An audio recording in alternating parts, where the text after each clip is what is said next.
we partnered with Movement Voter Fund, who helped us go through, like a long list of organizations, and then we kind of had a criteria, and then they helped me narrow it down to 10, which was really hard because obviously there's so many that, deserve these resources and these tools.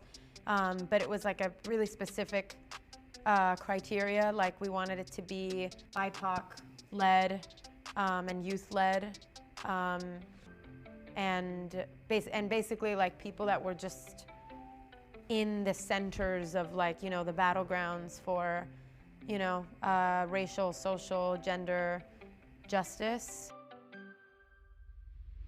I am a Floridian, and I just wanted, I think like what all organizations have in common is that they are helping their communities, and especially the marginalized groups in their communities. And for Florida, Q Latinx creates like a safe space and advocates for people in the LGBTQ plus community. I was just like, how do I help, the people that are on the front lines of dismantling the systems that create, oppression and trauma, and how do I bridge that with mental health and healing and like my own personal journey and like the resources and tools that have helped me that I know a lot of people don't have access to, and a lot of the, activists and advocates like Gabriella that are on the front lines maybe don't have like the time, the rest, the space, or the resources to kind of like, take care of yourself so that you can show up and like do the work that you guys do.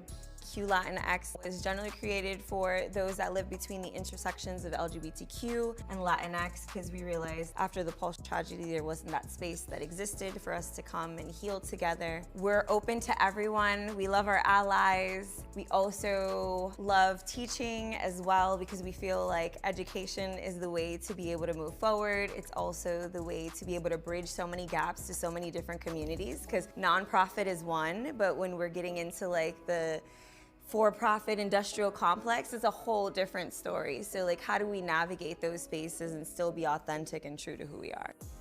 As a new executive director of a grassroots organization that's definitely gone from a founding group of 5 individuals all the way to 10 individuals and 7 different departments, it's been a journey, because I would say that mental health and wellness isn't in everyone's book, and when you're trying to just survive, it's been really difficult to figure out what that looks like for individuals.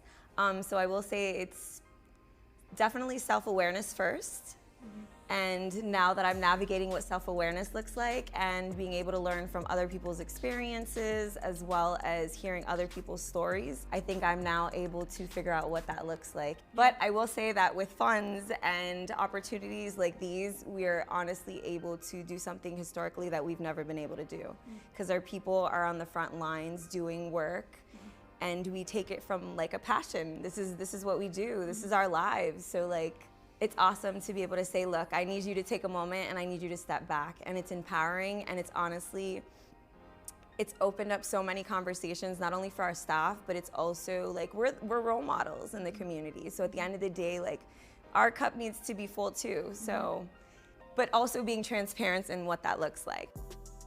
I think that the organizations all kind of assess, like Gabriella said, like what everybody needs and the different tools and resources that people need. But in conversations, we talked about, things like tools that, have helped me in my own life, like breath work and learning how to like calm down your nervous system. And, for some people, maybe it's talk therapy. For some people, it's just the shared community space of like, I can imagine being on the front lines, like seeing something that is traumatic, and also like walking around the world sometimes like feeling unsafe, in your body, like marginalized groups like feel like that. And that is, I think that's like where that intersection is of like the individual lives with that like trauma in your body, and like especially, and the people on the front lines do.